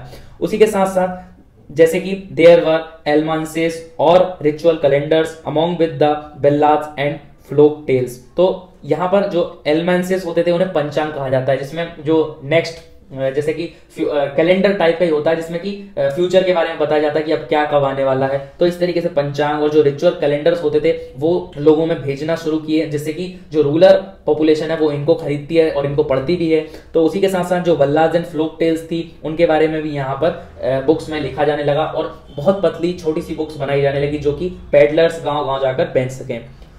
इंग्लैंड में पेनी चीप बुक्स आने लगी और उसी के साथ साथ पैटी पेडलर्स जो थे जिन्हें की चेपमैन कहा जाता था। जैसा कि मैंने आपको बताया, तो ये पेडलर्स को क्या बोलते थे? चेपमैन। और ये वहां जाकर एक पेनी की भी बुक बेचा करते थे। फ्रांस में बिलीटो ब्लू नाम से भी बुक्स बनाई जाने लगी जो कि बहुत ज्यादा लो प्राइस की हुआ करती थी और पुअर क्वालिटी पेपर पर बनाई जाती थी। तो इस तरीके से एक नई रीडिंग पॉपुलेशन आई और रीडिंग मानिया फैला, यानी लोगों में पढ़ने का चस्का लग गया। और सो फिफ्थ पॉइंट हमें बताता है about various size of books were available in the market for different purposes and different interest. अलग अलग बुक का अलग अलग पर्पस और इंटरेस्ट हुआ करता था। अब जो पेरियोडिकल प्रेस डेवलपमेंट है वो भी होना शुरू हो गया, यानी कि जो प्रेस है वो 18th सेंचुरी के बाद में 18th सेंचुरी में आ गई। तो 1700 से प्रेस का डेवलपमेंट होना शुरू हो जाता है। तो क्योंकि अब जो करंट अफेयर्स है अबाउट इंफॉर्मेशन अबाउट इन्वायरमेंट और जो न्यूज़पेपर है, जनरल है, इंफॉर्मेशन है, वो सारी चीजें किस में आने लगी? About war, about new developments, वो अब न्यूज़पेपर में आने लगी। तो एक पेपर टाइप का बनके वो फैलने लगा, जैसे कि न्यूज़पेपर नाम बाद में पड़ा, इसमें सारी न्यूज फैलने लगी। तो इसे पेरियोडिकल प्रेस बोला गया था उस टाइम पर, जिससे कि डेली नहीं आते थे, ये मंथली हो सकते हैं या वीकली हो सकते हैं, क्योंकि उस टाइम पर डेवलपमेंट चल रहा था तो डेली आना पॉसिबल नहीं हो सकता। तो इस तरीके से यहाँ पर न्यूज़पेपर भी बनना शुरू हो गए। तो ये इंपॉर्टेंट है, ये वाला जो टॉपिक है रीडिंग मानिया कैसे फैला, तो इसमें हमने सारे पॉइंट्स को समझाए। अभी न्यूज़पेपर तक हम आ चुके हैं। नेक्स्ट क्या होता है? नेक्स्ट मैप्स और जो साइंटिफिक डायग्राम्स हैं वो भी लोगों में फैलने लगे, उनके ऊपर भी बुक्स बनने लग गई, क्योंकि अब हर कैटेगरी को पढ़ने वाले लोग आ चुके थे। तो फिर जितने भी साइंटिस्ट थे जैसे कि आइजैक न्यूटन, इन्होंने भी अपनी डिस्कवरीज को प्रिंट करना शुरू किया और लोगों को इन्फ्लुएंस करना शुरू किया इन देयर सर्कल। जो भी लोग साइंटिफिकली माइंडसेट के थे, जो कि ये सारी चीजें रीड करना चाहते थे, उन्होंने इनके आइडियाज को भी देखना पढ़ना शुरू कर दिया। तो इस तरीके से अब साइंस से लेकर मैथ तक, रिलीजियस टेल से लेकर लोगों की भूत प्रेत की कहानियां, ऑटोबायोग्राफी, सारी चीजें मार्केट में फैलने लग गई थी। उसी के साथ साथ फिलोसफर्स के आइडिया भी एक्सेसिबल हो गए थे, कॉमन एक्सेसिबल हो गए थे, तो लोगों के पास में पहुंचने लग गए थे। तो इस तरीके से हमें रीडिंग मानिया का टॉपिक कंप्लीट करते हैं। नेक्स्ट आ जाता है 4.1, tremble therefore tyrants of the world. Tremble therefore tyrants of the world. तो ये क्या है? इसका मतलब अभी मैं समझाऊंगा। सबसे पहले हम ये देख लेते हैं कि book were a means for spreading progress and enlightenment. Books जो है लोगों के लिए एनलाइटमेंट फैलाने वाली होती हैं, लोगों का दिमाग खोल देने वाली होती हैं, और इससे लिबरेट होती है सोसाइटी। साथ ही साथ किससे लिबरेट होती है? फ्रॉम डेपोटिज्म और टेरेनी, यानी कि जो तानाशाही है उससे मुक्त होने के लिए सोसाइटी में एक नए ख्याल आते हैं, एनलाइटमेंट आती है। ये कौन बोल रहे हैं? ये बोल रहे हैं Louis Sebastien Mercier. Louis Sebastien Mercier इस बारे में बोल रहे हैं और ये बता रहे हैं कि ये जो प्रिंट है वो लोगों के लिए वरदान है, और प्रिंट से क्या हो रहा है? लोगों का इंटेलेक्ट बढ़ रहा है। और ये कौन थे? तो ये 18th सेंचुरी में फ्रांस में एक नोबलिस्ट थे, और इन्होंने प्रिंटिंग प्रेस को मोस्ट पावरफुल इंजन बताया of progressing public opinion in force with sweep despotism away. तो इन्होंने क्या कहा कि ये बहुत पावरफुल इंजन है जो कि डेपोटिज्म को हटा देगा, तानाशाही को हटा देगा। तो ये इनका इंपॉर्टेंट स्टेटमेंट है। 1 मार्कर में स्टेटमेंट आ जाता है कि ये किसका है। तो ये किसका था? हमारे लुइस सेबस्टियन मार्सियर। थोड़ा प्रोनाउंसिएशन में मिस्टेक हो सकती है तो उसके लिए मुझे माफ कर सकते हैं आप। अब जो माइसर थे वो प्रोक्लेम्ड करते थे कि tremble therefore tyrants of the world tremble before the virtual writer, यानी कि घबराना। इसीलिए मतलब कि जो अत्याचारी हैं वो घबरा रहे हैं, तो जितने भी वर्ल्ड के अत्याचारी हैं वो घबरा रहे हैं किसके सामने? Before the virtual writer. तो इसीलिए इस टॉपिक को बताया गया है कि tremble therefore tyrants of the world tremble before virtual writer, यानी कि जो वर्चुअल राइट कर सकते हैं उनके सामने बड़े बड़े जो लोगों को अत्याचार कर रहे हैं, तानाशाही कर रहे हैं, वो लोग भी परेशान है, क्योंकि अब उनको समझ में आ चुका है कि ये लोग हमारे लिए खतरा हैं। 4.2 print culture and French revolution. अब यहां पर कई सारे स्टेटमेंट हमें दिए गए हैं कि जो प्रिंट कल्चर है उसके कारण लोगों में रेवोल्यूशन करने की भावना आई, और जो रेवोल्यूशन है वो अलग अलग जगह पर स्प्रेड ही प्रिंट कल्चर के कारण हुआ। तो उसके लिए कई सारे स्टेटमेंट्स हैं जो कि हम समझते हैं। तो देयर आर 3 स्टेटमेंट और आर्ग्यूमेंट जिन्हें हम कह सकते हैं। पहला आर्ग्यूमेंट ये कहता है कि ये सपोर्ट कर रहे हैं तीनों आर्ग्यूमेंट, क्या? कि प्रिंट कल्चर के कारण ही फ्रेंच रेवोल्यूशन आया। तो इससे में क्या बताया गया है कि प्रिंट से क्या हुआ? अब लोगों में एनलाइटमेंट आई, एनलाइटमेंट थिंकर्स बढ़ गए, और लोग अब अपने आइडियाज और व्यूज सब अपने सामने रखने लगे, एंड उसी के साथ लोग अब अटैक करने लगे on the authority of church and democratic power of the state. तो इस तरीके से वो जो अटैक कर रहे थे और वो जो बुक्स लिख रहे थे वो कॉमन लोगों में भी फैलने लगी, और the legitimacy of the social order based on tradition were eroding. तो अब यहां पर जो लेगेसी थी जो कि तानाशाही लोग कर रहे थे और सोशल ऑर्डर्स थे वो क्या हो रही है? इरोड कर रही है। इरोजन यानी क्या होता है? बह जाना। तो इसी तरीके से जो इरोड हो रही है, उसी के साथ साथ जो भी लोग इन बुक्स को पढ़ रहे हैं तो उनकी आंखें भी खुल रही हैं, और वो भी अब क्वेश्चन कर रहे हैं on these prevent traditional faiths and traditional all these things. तो इन पर अब लोग भी क्या करने लग गए हैं? क्वेश्चन करने लग गए हैं, जो भी लोग इन्हें पढ़ रहे हैं। प्रिंट से क्या होता है? डायलॉग और डिबेट लोगों के बीच में शुरू होती है, और पब्लिक अवेयर बन जाती है, और अब लोग रीजन पूछते हैं, ना कि किसी फेथ पर आंख बंद करके भरोसा करने लगे। तो अब क्या करने लगे? लोग रीजंस पूछने लगे और क्वेश्चनिंग करने लगे about the ideas and the beliefs. अब थर्ड है कि कार्टून्स का सर्कुलेशन होने लग गया और कैरिकेचर्स बनने लगे, हास्य चित्र। कैरिकेचर्स यानी होते हैं हास्य चित्र, जो कि सजेस्ट करते थे दैट मोनार्की रिवेंट observed only sensual pleasure while common people suffered very hardships. तो कॉमन पीपल जो है वो हार्डशिप्स सफर कर रहे हैं, परेशानियों में हैं, और जो मोनार्की है वो मजे ले रही है। तो इस तरीके के थॉट्स लोगों में आने लगे, और जो कार्टून्स थे उससे जो अनपढ़ व्यक्ति भी है वो भी जब देखता था तो उसके लिए भी ये आई ओपनर का काम करते थे। तो यहाँ पर लोगों के सेंटीमेंट्स मोनार्की के अगेंस्ट होने लग गए। तो ये हमारे थे arguments for supporting that print के आने से ये सारी चीजें हुई और लोगों के दिमाग में अब एक नई भावना फॉर रेवोल्यूशन आई। अब यहाँ पर कुछ वो पॉइंट भी हैं जो कि हमें बताते हैं कि ऐसा हो सकता है कि प्रिंट कल्चर के कारण आया, लेकिन और दूसरे कारण भी हो सकते हैं। तो वो ये वाले आर्ग्यूमेंट्स क्या कहते हैं कि no doubt print help in spread of idea. Print से आइडियाज तो स्प्रेड होते हैं, लेकिन हमें यह भी ध्यान रखना चाहिए कि लोग एक ही तरीके की बुक्स नहीं पढ़ते थे। वो अगर वोलेटाइल और रोसियो को पढ़ रहे हैं तो उसी के साथ साथ वो मोनार्कियल एंड चर्च प्रोपेगेंडा को भी सुनते और पढ़ते हैं। तो इसी तरीके से यहाँ पर ये समझ में आता है कि लोग हर तरीके के आइडिया के बारे में समझ रहे हैं। तो अगर वो एक तरफ के बारे में समझ रहे हैं तो वो दूसरी तरफ मोनार्कियल और जो अथॉरिटी के जो भी थॉट्स और बुक्स हैं उनको भी पढ़ते होंगे। They were not influence directly by everything they read also. कोई भी व्यक्ति डायरेक्टली इन्फ्लुएंस नहीं होता, इनडायरेक्टली इन्फ्लुएंस होता है। तो डायरेक्टली कोई भी व्यक्ति जो भी देखता है या करता है उससे इन्फ्लुएंस नहीं होता। तो अब क्या आता है कि जो प्रिंट है डायरेक्टली लोगों का माइंड नहीं बना सकता, लोग अपना माइंड अपने ही अकॉर्डिंग बनाते हैं, अपने ओपिनियंस पर ही बेस्ड होता है। तो यहाँ पर अब ये एक इमेज और कार्टून कह सकते हैं जो दिखाया गया है कि ये देखिए जो मोनार्की है वो एंजॉय कर रही है और जो लोग हैं वो हार्डशिप से घिरे हुए हैं, जो लोग हैं वो परेशान हैं। तो इस तरीके से इस प्रिंट में हमें दिखाया गया है। So next topic is 19th century और इसमें हम पढ़ने वाले हैं चिल्ड्रंस, वुमेन्स एंड वर्कर्स के ऊपर प्रिंटिंग प्रेस का क्या इंपैक्ट पड़ रहा था। देखिए अब जो है चिल्ड्रंस एक इंपॉर्टेंट कैटेगरी बन चुके हैं क्योंकि प्राइमरी एजुकेशन कंपलसरी कर दिया गया है। अब जो चिल्ड्रंस हैं उनके लिए स्पेसिफिकली प्रेसेस बनने लग गई इन फ्रांस, जो कि सिर्फ चिल्ड्रंस के लिए काम करती थी। वो चिल्ड्रंस के लिए फेयरी टेल्स और जो ओल्ड पोएम्स वगैरह हैं वो उनके लिए कलेक्टिवली प्रिंट किया करती थी। उसी के साथ साथ वो चीजें जो कि चिल्ड्रंस के लिए वर्गर हो या अनसुटेबल हो वो प्रिंटिंग प्रेस में जो फाइनल एडिशन था उससे हटा दी जाती थी। इनका प्रॉपर चेकअप हुआ करता था बाय एलाइट्स।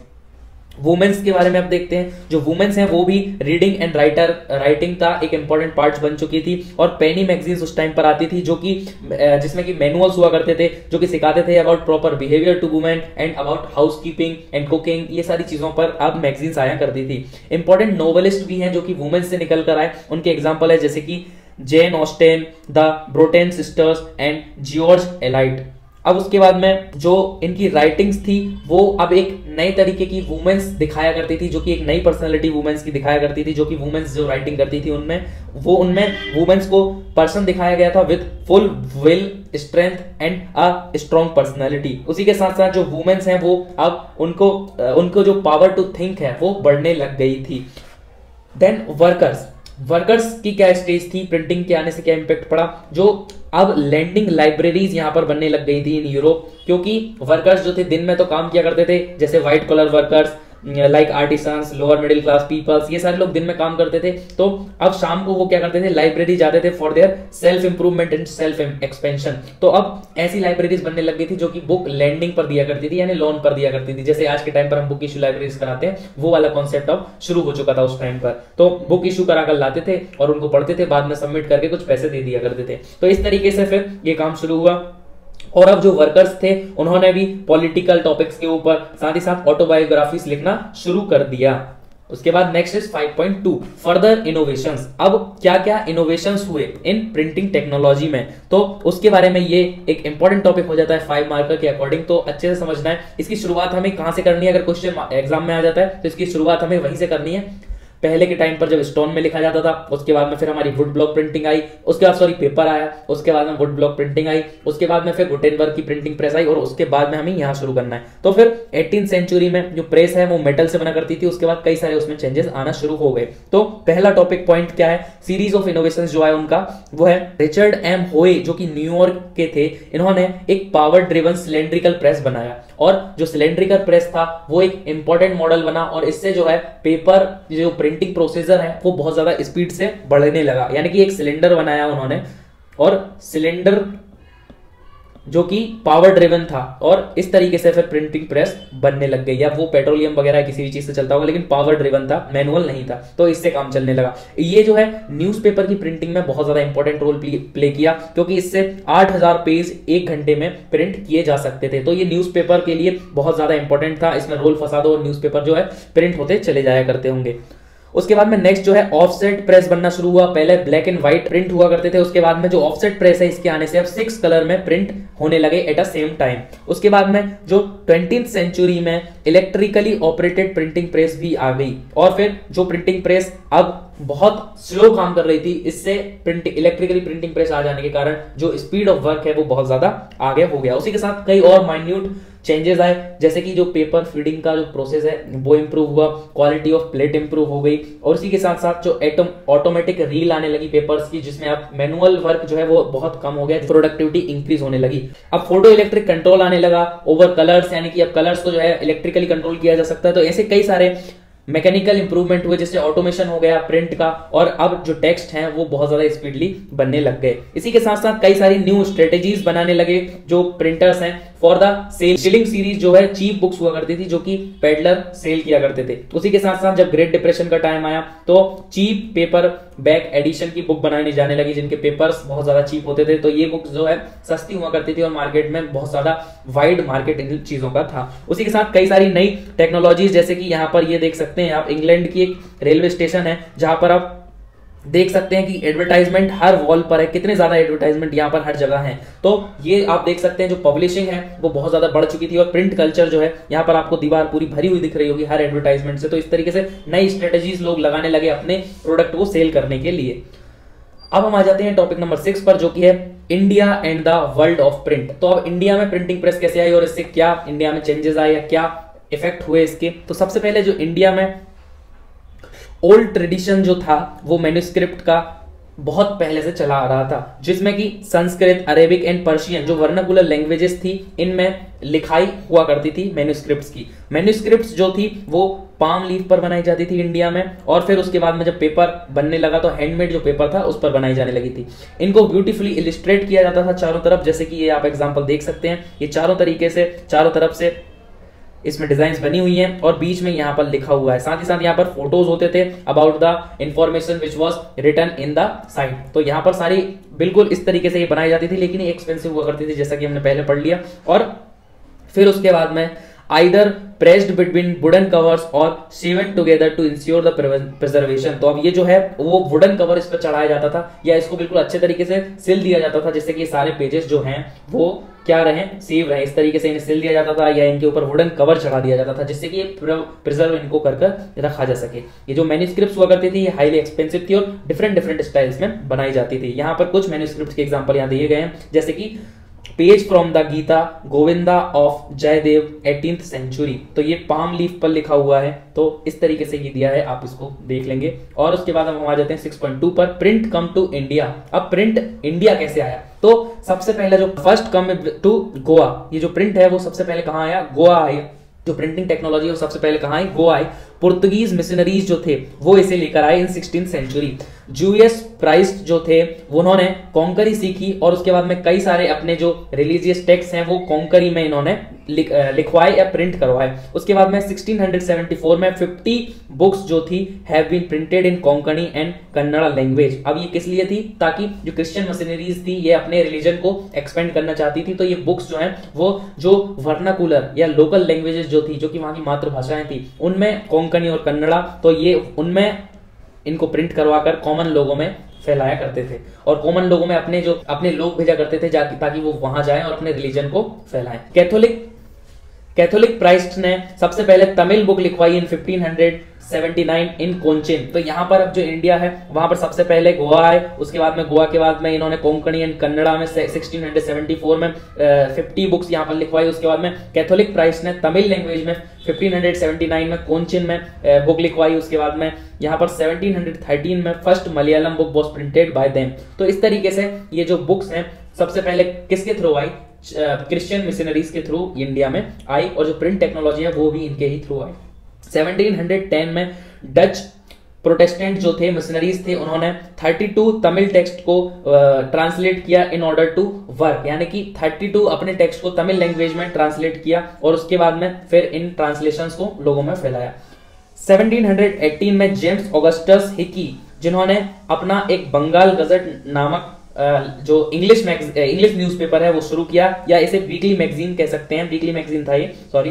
तो वीकली मैगजीन शुरू किया और इसे कमर्शियल पेपर बताया, यानी कि ये गवर्नमेंट के कंट्रोल में नहीं है। तो जेम्स ऑगस्टस हिकी जो थे उन्हें बहुत ज्यादा इस पर गर्व था कि मैं गवर्नमेंट के कंट्रोल से हट के काम कर रहा हूं और मैं लोगों के लिए बना रहा हूं ये सारी चीजें। तो इससे ये पता चलता है कि वो किसी से इन्फ्लुएंस नहीं थे और उनका ये एक प्राइवेट एंटरप्राइज था। तो इसमें उन्होंने मैगजीन बनाते थे और कमर्शियल न्यूज़पेपर्स बनाया करते थे।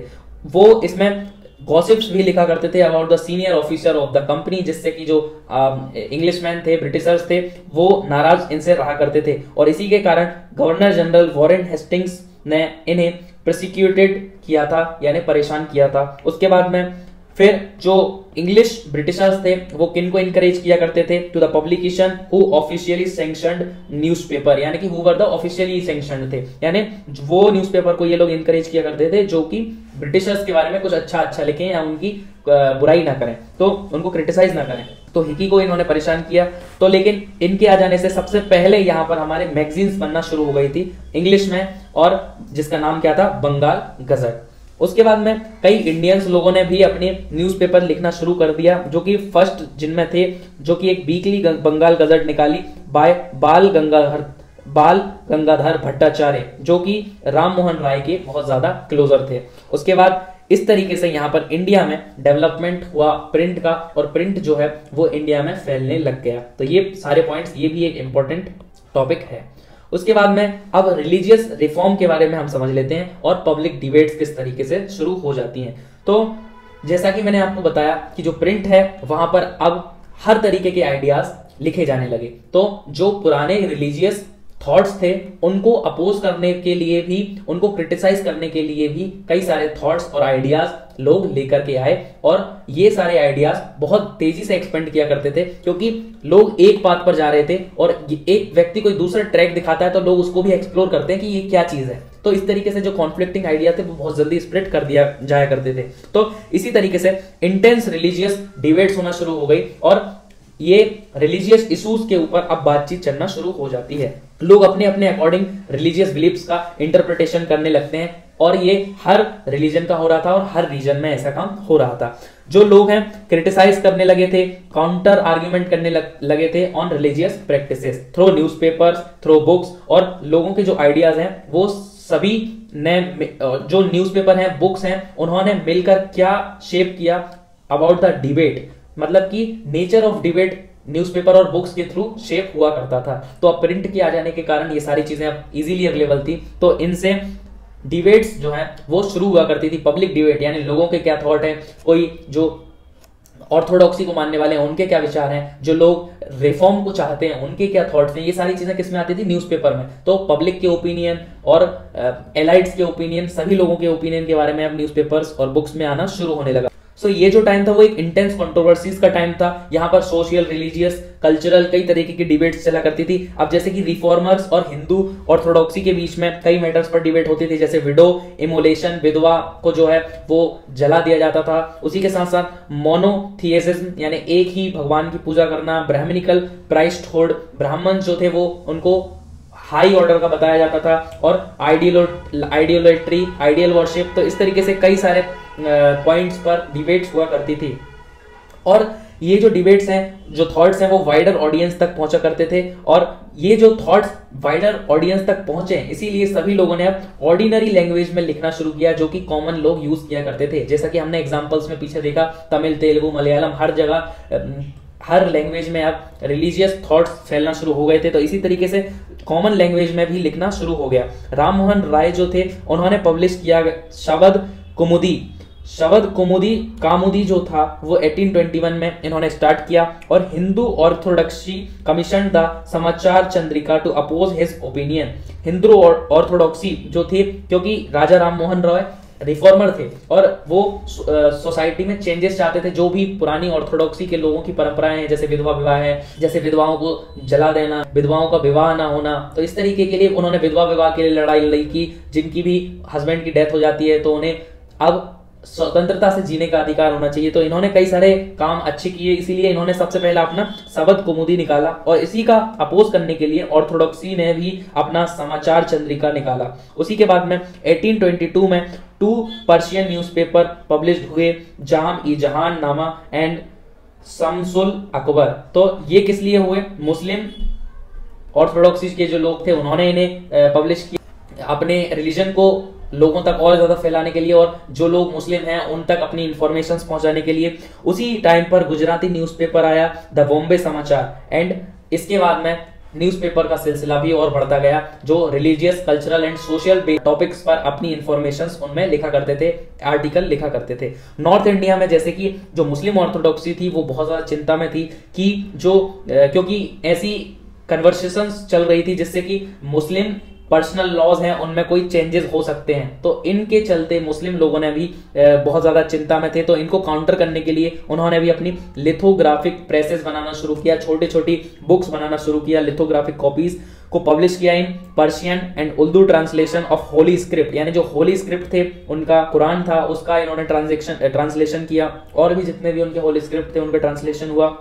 रिलीजियस न्यूज़पेपर बनाए गए और एक सेमिनरी बनी जिसका नाम था दियोबंद सेमिनरी, और दियोबंद सेमिनरी जो थी 1867 में पब्लिश हुई। जो क्या काम करती थी, ये थाउजेंड्स ऑफ फतवाज इन्होंने एक पर्टिकुलर टाइम पीरियड में जारी की, और फतवाज क्या बताते थे अबाउट एवरीडे कंडक्ट, यानी कि हमें जो भी मुस्लिम लोग हैं उन्हें किस तरीके से रहना है, उन्हें किन रूल्स को फॉलो करना है, किन्हें नहीं करना है, नमाज कब करनी है, क्या कब करना है, क्या खाना है, कैसे खाना है, everything about everyday conduct was explained in these फतवास। और ये फतवास में इस्लामिक रूल्स एंड रेगुलेशंस के बारे में बताया जाता था। और इसी तरीके की number of seminaries were appeared at that time, क्योंकि ये जो टाइम था इस टाइम पर अब सभी लोग अपने अपने धर्मों को लेकर चिंता में थे, कि जो ऑर्थोडॉक्सी है वो चिंता में थी, क्योंकि अब रिफॉर्म्स का टाइम आ रहा था, अब चेंज का टाइम आ रहा था, लोगों के आइडियाज बदल रहे थे, तो सभी लोग अपने अपने रिलीजन को बचाने के लिए यहाँ पर लगे हुए थे। ऐसा ही हिंदू धर्म में भी हमारे हुआ कि जो प्रिंट है वो इनकरेज किया गया about religious text specially in vernacular languages. तो अब जो रिलीजियस टेक्स्ट हैं वो वर्नाकुलर लैंग्वेज में ज्यादा से ज्यादा छापे जाने लगे, जिससे कि जो ऑर्डिनरी लोग हैं, ऑर्डिनरी लैंग्वेज के हैं, वो अपनी लैंग्वेज में पढ़ सकें। इसका एग्जाम्पल है रामचरितमानस का प्रिंट होना, जो कि तुलसीदास जी ने 16th सेंचुरी में लिखी हुई थी। फिर उसके बाद में 1810 में कलकत्ता में रामचरितमानस की बहुत सारी लिथोग्राफिक एडिशंस बनाए गए, और फिर नॉर्थ इंडिया में ये बहुत ज्यादा फैले और लोगों ने इन्हें बहुत ज्यादा परचेस किया और पढ़ना शुरू किया अबाउट रामचरितमानस, जो कि 1600 सेंचुरी में लिखा गया था। उसके बाद में 1880 में नवल किशोर प्रेस लखनऊ में बनी, जिसने श्री वेंकटेश्वर प्रेस बनी बॉम्बे में, जिन्होंने पब्लिश किया कई सारे रिलीजियस टेक्स्ट को इन वर्नाकुलर लैंग्वेज, और ये वाइड रीच इनकी हुई। तो इन्हें हमें याद रखना है 1 मार्कर के लिए। रामचरितमानस जो है तुलसीदास जी ने लिखा था इन 16th सेंचुरी, और कलकत्ता में ये 1810 में इसकी कई सारी लिथोग्राफिक कॉपीज फिर बनना शुरू हुई और वो फैलना शुरू हुई। उसके बाद में नवल किशोर प्रेस जो थी लखनऊ में थी, और श्री वेंकटेश्वर प्रेस बॉम्बे में थी। ये दो प्रेसों ने किस लिए काम किया था, हिंदू टेक्स्ट को वर्नाकुलर लैंग्वेज में प्रिंट करने का, जो कि वाइड रीच थी इनकी, बहुत ज्यादा लोगों तक ये पहुंची। और ऐसा नहीं है कि सभी रिलीजन के ऊपर ही चलता था, लड़ाइयां ही चलती थी, डिबेट्स भी चलती थी। इन बुक्स से लोगों को कनेक्ट करने में भी बहुत ज्यादा हेल्प हुई, क्योंकि न्यूज़पेपर जो थे वो ऑल कम्युनिटीज की प्रॉब्लम, ऑल रिलीजन्स की प्रॉब्लम, ऑल प्लेसेस की प्रॉब्लम एक ही पेज पर लोगों को देखने को मिल जाती थी। तो इससे क्या हुआ, कनेक्शंस बना, लोगों को एक जगह के लोगों को दूसरी जगह की प्रॉब्लम्स के बारे में पता चलना शुरू हुआ। नेक्स्ट अब हम आ जाते हैं topic number 8, the new form of publications. अब पब्लिकेशंस के नए नए फॉर्म कौन से निकल कर आ रहे हैं, तो डिफरेंट फॉर्म्स थे पब्लिकेशन के, उनके बारे में यहाँ देखना है हमें। तो पीपल जो कि अब ज्यादा से ज्यादा रीड करने लग गए थे, तो वो अपने एक्सपीरियंस, अपने जो रियल लाइफ के एक्सपीरियंस हैं उन्हें देखना चाहते थे उन चीजों में जो कि वो पढ़ रहे हैं। जैसे कि क्या कोई व्यक्ति किस टाइम पर इमोशन, रिलेशनशिप से रिलेटेड, तो इस तरीके से जैसे आज के टाइम पर हम ब्लॉग्स देखते हैं, तो ब्लॉग्स हम किसी दूसरे व्यक्ति की पर्सनल लाइफ पर देखते हैं और हम उनसे ही ज्यादा रिलेट कर पाते हैं, जो कि हमारे तरीके से रहते हैं, खाते हैं, चलते हैं। तो इसी तरीके से अब लोग अपने एक्सपीरियंस, लाइफ एक्सपीरियंस और रिलेशनशिप्स के एक्सपीरियंस को भी अपनी बुक्स में देखना चाहते थे। तो उसी लिए एक नया फॉर्म आया, नया फॉर्म ऑफ लिटरेचर आया, जिसे कि क्या कहा गया, नॉवल में क्या होता था, नॉवल में एक्सपीरियंसेस लोग लिखते थे about their life, about the common experiences. तो इस तरीके से हम नॉवल का जो लिखना शुरू हुआ, सबसे पहले ये यूरोप में शुरू हुआ और बहुत तेजी से इसने इंडियन फॉर्म्स में भी नॉवेल्स लिखाना शुरू हुई और इंडियन मार्केट में भी आ गई। इसने लोगों के लिए नए रास्ते खोल दिए about the experience and give vivid sense of this diversity of human lifes for the readers, यानी ह्यूमन लाइफ्स के लिए कई सारी डाइवर्सिटी खोल दी। ह्यूमन लाइफ्स के जो डिफरेंट स्कोप्स थे वो लोगों के सामने आने लगे, जो लोग भी नॉवल पढ़ते थे उनके थ्रू। अदर फॉर्म्स जो थे जैसे कि शॉर्ट स्टोरीज, ऐसे writing about social and political matters, तो ये सारी चीजें भी अब होना शुरू हो गई थी और इनमें एम्फसाइज किया जाता था on human life and intimate feeling, the political and social rules and regulations. अब 19th सेंचुरी में एक और विजुअल कल्चर जो है बहुत तेजी से एक्सपेंड हुआ, इट वाज टेकिंग शेप, यानी फैल रहा था, जो कि क्या था, प्रिंटिंग कल्चर। तो विजुअल इमेज जो थी इसके जो इसका जो रिप्रोडक्शन है, इसका जो प्रोडक्शन है वो बहुत ज्यादा तेजी से किया जा सकता था, क्योंकि एक प्रिंट बन गया उसकी कॉपीज फिर बहुत तेजी से हो जाती थी, तो जो रिप्रोड्यूस बहुत जल्दी होती थी। तो इसी तरीके से और जो प्रिंट्स हैं उनके थ्रू आइडियाज एक्सपेंड करना और भी ज्यादा इजी था, क्योंकि हर व्यक्ति प्रिंट को देखकर इंफॉर्मेशन समझ सकता है। तो यहाँ पर जो इंपॉर्टेंट प्रिंटर हैं जैसे कि राजा रवि वर्मा, इन्होंने कई सारे इमेज प्रोड्यूस किए फॉर मास सर्कुलेशन, और इनके जो इमेज थे वो वाइडली लोग लाइक किया करते थे, क्योंकि इनके इमेजेस में सिचुएशंस जो उस टाइम पीरियड की थी उनके बारे में इंफॉर्मेशन हुआ करती थी, वो डिपिक्टेड था पूरा इनकी पिक्चर्स में। तो पिक्चर्स जो था इजी वे ऑफ कम्युनिकेशन था to as illiterate people as well as literate people, और ये जल्दी से समझ में आ जाया करती थी। तो एक नया फॉर्म आया जैसे कि हम क्या कहते हैं, ये था विजुअल कल्चर, यहाँ पर एक्सपेंड हुआ। तो नए हमने दो फॉर्म के बारे में देखा, novel and other one is visual culture. These print began shaping popular ideas about modernity and tradition, religion and political society and culture. 1870 में कार्टून सर्कुलेट होना शुरू हो गए, और पब्लिक्स और जर्नल्स एंड न्यूज़पेपर में कई सारे issues, social and political issues पर कार्टून्स बनना शुरू हो गए। तो प्रिंट कल्चर जो आया था, प्रिंट के बाद में फिर कौन सा कल्चर आ गया, कार्टून एंड कैरिकेचर्स वाला, जो हास्य चित्र होते हैं, तो वो वाला कल्चर अब फैलने लगा। यहाँ पर राजा रवि वर्मा का एक Raja Rituadhwaj rescuing princess Mandasala from captivity of demons, printed by Raja Ravi Varma. तो यहाँ पर एक किसी रूलर का है जो कि है राजा ऋतुध्वज, और ये प्रिंसेस को बचा रहे हैं फ्रॉम द डीमंस, बुरे लोगों से ये एक प्रिंसेस को बचा रहे हैं। तो इस तरीके से ब्रेवरी वाले हर तरीके के प्रिंट बनना शुरू हुए, पब्लिकली इन्हें बहुत ज्यादा पसंद किया जाता था। The cover page of Indian Charivari, तो यहाँ पर ये कार्टून्स को दिखाया गया है, जैसे कि ये जितने भी हमारे इंडिया के जो लोग हैं, जो कि अपर एलाइट्स लोग हैं, वो किस तरीके से यहाँ पर ब्रिटिशर्स के लिए काम करने लगे हैं, ब्रिटिशर्स का डॉगी बन के काम करने लगे हैं, इस बारे में यहाँ पर दिखाया गया है। तो ये 19th सेंचुरी में बताया गया है। Imperial figure, this is position the right centre, जो कि राइट में बीच सेंटर में बैठे हुए हैं, और उसी के साथ साथ authoritative and imperial telling the native what to be done.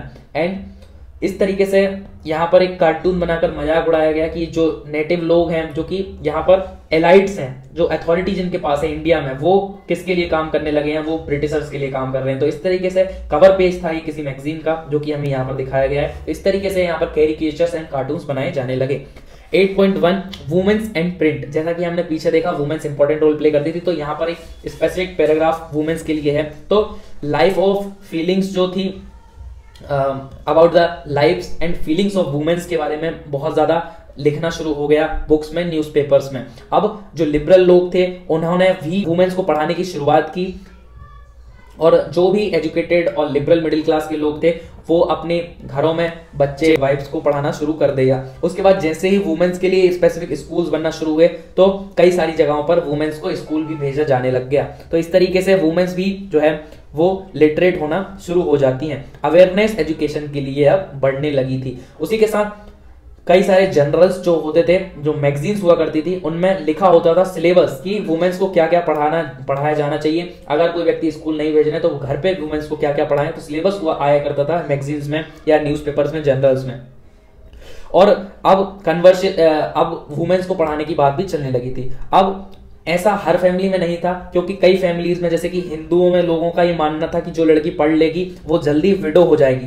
Muslims में ये मानना था कि जो रोमांस की स्टोरीज हैं उर्दू की, वो हमारी लड़कियों को करप्ट कर देंगी, तो वो उनको बिगाड़ देंगी। इस तरीके से लोग मानते थे, तो उन गर्ल्स को पढ़ने के लिए नहीं भेजा करते थे। तो इस तरीके से हर जगह का लोगों का अपना अपना मानना था। कई जगहों पर तो लेडीज पर बहुत ज्यादा प्रेशर भी बनाया जाता था कि इनको बिल्कुल ना पढ़ने दिया जाए, इनको पीछे ही रखा जाए। तो कई वुमेन्स ने इन प्रोहिबिटिशंस को तोड़ा और आगे निकल के आई और पढ़ा, सीखा और कुछ अच्छा लिखा। उनके बारे में यहाँ पर एग्जाम्पल दिया गया है। तो जैसे कि राज सुंदरी देवी जो थी, गर्ल थी इन ऑर्थोडॉक्स फैमिली, और इनके हस्बैंड भी ऑर्थोडॉक्स बहुत ज्यादा थे, तो इन्हें पढ़ने नहीं देते थे। तो इन्होंने किचन में छुपकर पढ़ाई की, और उसके बाद में यहाँ पर सीखा, और उसके बाद में अपनी ऑटोबायोग्राफी लिखी जिसका नाम था अमर जीवन, विच वॉज पब्लिश्ड इन 1876, और ये फुल लेंथ बायोग्राफी थी इन बंगाली लैंग्वेज। तो देखिए उन्होंने सीखा और उसके बाद में अपनी ऑटोबायोग्राफी भी लिखी, और किचन में छुपकर सीखा, फैमिली इनको सपोर्ट नहीं कर रही थी। और सोशल रिफॉर्म्स और जो नॉवल थे वो भी वुमेन्स के इंटरेस्ट के लिए कई सारी बुक्स लिखना वहां पर भी शुरू हो गया था, जो कि वुमेन्स की लाइफ और इमोशन के बारे में बताए। ये ऐसा ही एक एग्जांपल यहाँ पर हमें दिख रहा है कैलाश भाषणी देवी, जिन्होंने की लिखा अबाउट देयर एक्सपीरियंस, और इन्होंने किस टाइम पर लिखा, 1860 सेंचुरी में लिखा about how womens were imprisoned at home, कैसे वुमेन्स को घरों में कैद करके रखा जाता है, उन्हें इग्नोर किया जाता है और डोमेस्टिक वायलेंस का शिकार होना पड़ता है, लेबर वर्क किया जाता है और वुमेन्स के साथ में अनजस्टिस किया जाता है। तो इनके बारे में इन्होंने लिखा। किसने लिखा? कैलाश भाषणी देवी। उसके बाद में 1880 में महाराष्ट्र में ताराबाई शिंदे जो महाराष्ट्र की थी, उन्होंने पंडित रमाबाई ने लिखा with the passionate anger about the miserable lives of upper class Hindu women. तो वुमेन्स ने भी पढ़ना और लिखना शुरू किया और इस तरीके से हमें एग्जाम्पल मिल चुके हैं वुमेन्स ने जिन्होंने लिखाई की about their life, about their experience. Next is Urdu, Tamil and Bengali, Marathi print culture जो था वो डेवलप हो चुका था पहले ही, लेकिन जो हिंदी प्रिंट कल्चर था वो इसके बाद में डेवलप हुआ। तो सबसे पहले यहाँ पर हमारे वर्नाकुलर लैंग्वेज में प्रिंट कल्चर डेवलप हो चुका था। 20th सेंचुरी में जो जनरल्स लिखे गए उनमें से कुछ जनरल्स वुमेन्स भी एडिट किया करती थी और जो कि बहुत ज्यादा पॉपुलर हुए, जिनमें इश्यूज होते थे about women's education, widowhood, widow remarriage and national movement. इस तरीके के जो थे वो इंडिया में बहुत ज्यादा फेमस थे। किस टाइम? 20th सेंचुरी के टाइम पर। फैशन लेसन्स थे वुमेन्स के लिए, एंटरटेनमेंट थे, शॉर्ट स्टोरीज थी, ये सारी चीजें, नोवेल भी बहुत ज्यादा फेमस हुआ करती थी उस टाइम पीरियड पर। पंजाब में भी फ्लोक लिटरेचर फैला और Ram Chaddha published first selling Stri Dharm Vichar to teach women how to be obedient wifes. Womens को कैसे आज्ञाकारी होना है उसके बारे में इन्होंने क्या लिखा? स्त्री धर्म विचार, 1 मार्कर के लिए इंपॉर्टेंट है। किसने लिखा? राम चड्ढा ने। तो ये पंजाबी लैंग्वेज में था। ये इसे क्या कहा जाएगा? Folk literature. उसी के साथ खालसा ट्रैक्ट सोसाइटी जो थी, खालसा धर्म की सोसाइटी थी, उन्होंने भी बुकलेट्स बनाई सिमिलर मैसेज के साथ कि वुमेन्स को किस तरीके से लिखना रहना चाहिए, क्या करना चाहिए। तो स्त्री धर्म विचार के तरीके से ही इन्होंने भी अपनी बुकलेट बनाई और उसमें डायलॉग्स के फॉर्म में इन्होंने वुमेन से डायलॉग करते हुए, बातचीत करते हुए, इस फॉर्म में इन्होंने अपनी जो बुकलेट थी उसमें लिटरेचर लिखा था और वुमेन्स को गाइड किया था। बंगाल में an entire area of Calcutta the Battala was devoted to printing for the popular books. तो बंगाल का ये जो एरिया था बाटला, ये बुक्स की प्रिंटिंग के लिए बहुत ज्यादा पॉपुलर हो चुका था। अभी यहाँ पर हमें देखिए, अब यहाँ पर एक वुडकट प्रिंट दिया हुआ है जिसमें घोर कली यानी कि एंड ऑफ द वर्ल्ड, घोर कलयुग आ गया है, वर्ल्ड का एंड होने वाला है, क्योंकि एक कलर्ड वुडकट जो बना था 19th सेंचुरी में वो ये बता रहा था। क्योंकि यहाँ पर क्या था कि एक हस्बैंड ने अपनी जो बूढ़ी माँ है उसको यहाँ पर जंजीर से बांधा हुआ है और इसमें क्या दिखाया गया है, वो उनको डोमिनेट कर रहा है और उसके शोल्डर पर उसकी वाइफ बैठी हुई है। तो ऐसे प्रिंट किस लिए होते थे? ऐसे लोगों को डराने के लिए होते थे कि जो भी अपनी वाइफ को पढ़ा लेंगे ज्यादा, इस तरीके से ही उनके घरों में होगा। तो इस तरीके के प्रिंट भी बहुत ज्यादा फेमस होने लगे। जो ऑर्थोडॉक्सी को मेंटेन करना चाहते थे वो लोगों ने इस तरीके से फैलवाया। उसी के साथ एक और जो प्रिंट है वो ये है कि जो मेल है वो सितार बजाएगा और जो वुमेन है वो हुक्का जला रही है। तो इस तरीके से ये है Indian couple black and white woodcut. तो इस वुडकट में क्या दिखाया गया है कि वुमेन जो है हुक्का जला रही हैं, हुक्का पी रही हैं और मेल जो है वो सितार बजा रहे हैं, गिटार बजा रहे हैं। तो ऐसा दिन देखना पड़ जाएगा अगर आप वुमेन्स को पढ़ाओगे। तो इस तरीके के थॉट्स जो हैं वो प्रोवोक किए जाने लगे, वो फैलाए जाने लगे। European couple sitting in the chair in 19th century, the sahib hold a liquor bottle in his hand, mem sahib plays the violin. तो इस तरीके से बहुत सारे वुडकट जो थे वो अब सोसाइटी में फैलना शुरू हो गए थे क्योंकि प्रिंट कल्चर जो है फैल गया था। अब उसके बाद में आते हैं print and the poor people. Poor पीपलों के लिए क्या प्रिंट था और उनके लिए जो सोशल इंजस्टिस हो रहा था उसके ऊपर क्या कुछ हो रहा था, तो उसके बारे में यहाँ पर हम समझ रहे हैं। वेरी चीप स्मॉल बुक्स इनके लिए बनाई जाती थी in the market in 19th century. यहाँ पर देखिए अभी जहां से हमने देखा है कि इंडियन कॉन्टेक्स्ट, तो उस वहां के बाद अब इंडिया की बात चल रही है। टॉपिक नंबर 6 से अभी हम इंडिया की कॉन्टेक्स्ट में ही बात कर रहे हैं यहाँ तक, तो कोई बच्चा कंफ्यूज नहीं हो जाना है कि अब क्या बात चलने लग गई। तो यहाँ तक हमारा ये जो पूरा कॉन्टेक्स्ट है टॉपिक नंबर 6 के बाद पूरा हमारे इंडिया से रिलेटेड ही है। अब जो पुअर लोग हैं उनके लिए जो इशू ऑफ कास्ट डिस्क्रिमिनेशन था उस पर राइटिंग लिखना शुरू हो गई थी। कई सारे एसेस, कई सारे न्यूज़पेपर में आर्टिकल इनके बारे में लिखे जाने लगे थे। ज्योतिराव फुले जो थे जिन्होंने कास्ट सिस्टम के लिए बहुत ज्यादा लड़ाई लड़ी है, उन्होंने लो कास्ट के लिए प्रोटेस्ट मूवमेंट चालू किया और उन्होंने अपनी एक इसके बारे में लिखा about these all injustice of social system in his book गुलामगिरी इन 1871। तो गुलामगिरी किसने लिखी थी? ज्योतिराव फुले ने। 1 मार्क के लिए इंपॉर्टेंट है। और लॉन्ग आंसर क्वेश्चन में भी आप अगर ऐसे इस टाइप के जो पॉइंट हैं, डेट्स हैं, इनको नाम है, उनको अगर ऐड करेंगे तो आपके आंसर की क्वालिटी जो है बहुत ज्यादा इंप्रूव हो जाएगी, आपको गुड मार्क्स मिलेंगे। तो अगर 100 में 100 पाना चाहते हो तो मेरे और भी वीडियो भाई देख लेना। और मुझे होप है कि आपको वीडियो पसंद आ रहा होगा, और पसंद आ रहा है तो कमेंट में जरूर बता दें ताकि मुझे मोटिवेशन मिल सके, मैं आप सभी के लिए और ज्यादा वीडियोस बना सकूं। तो इसी तरीके से अब हम गुलामगिरी को देख लेते हैं, जो कि ज्योतिराव फुले ने लिखी और कास्ट सिस्टम के बारे में इन्होंने उसमें लिखा। इसी के साथ भीमराव अंबेडकर ने भी Maharashtra and E V Ramaswamy Naicker Periyar E V Ramaswamy Naicker, जिनको कॉमनली पेरियार के नाम से फेमस थे, इन मद्रास, इन्होंने भी कई सारे ऐसे लिखे, पावरफुल एसेज जो कि कास्ट सिस्टम के ऊपर थे। और इन्होंने बुक्स भी लिखी जो कि ऑल ओवर इंडिया में बहुत ज्यादा फेमस हुई, लोगों ने उन्हें बहुत ज्यादा पढ़ा, जो कि कास्ट सिस्टम को लेकर के थी। ये लोग कास्ट सिस्टम खत्म करना चाहते थे। तो 3 मेजर नाम, Jyotirao Phule, doctor Bhimrao Ambedkar and E V Ramaswamy Naicker, हमें याद रखना है।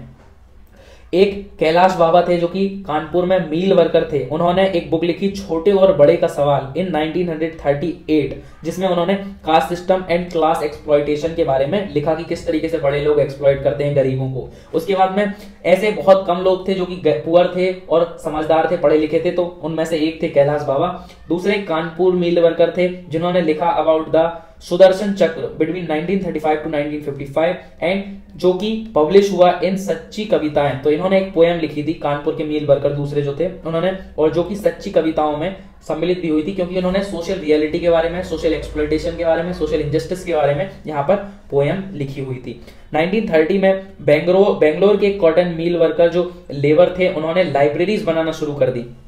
और ये जो लाइब्रेरीज थी वो स्पॉन्सर्ड होती थी बाय सोशल रिफॉर्मर, जो कि सोशल रिफॉर्मर्स के बारे में हमने यहाँ पर बात करी। ये लोग इन्हें स्पॉन्सर किया करते थे ताकि जो है सोशल इनजस्टिस कम हो। और वो कब कम होगा? जब लो कैटेगरी के जो हैं लोग, वो पढ़े लिखे होंगे, वो इनको अपोज करना शुरू कर देंगे, तभी सोशल इनजस्टिस खत्म हो सकता है। तो लास्ट टॉपिक पर हम आ चुके हैं, प्रिंट एंड सेंसरशिप। अब जो प्रिंट है उस पर सेंसरशिप का काम भी होने लगा, क्योंकि जो है प्रिंट से लोगों के आइडिया शेप होते हैं और कोई भी कुछ भी लिख सकता है, कंपनी को क्रिटिसाइज कर सकते हैं। तो इसका रिलीजियस अथॉरिटीज, कंपनीज, रूलर्स सभी में बहुत ज्यादा टेंशन था। तो जो कंपनी, सबसे पहले कंपनी जो है वो वरीड थी, क्योंकि जो इंडियन लोकल न्यूज़पेपर्स में उनका क्रिटिसिज्म हो रहा है, इसका यूज कर सकते हैं कहां पर? यूरोपियन, जो इंग्लैंड में इंग्लैंड में जो दूसरे लोग हैं वो कंपनी पर अटैक कर सकते हैं कि आपने इन्हें मोनोपोली दे रखी है इंडिया में, लेकिन ये लोग देखिए कितनी ज्यादा वहां पर काम सही नहीं कर रहे हैं, तो उनको क्रिटिसाइज कर सकती है, तो उनका जो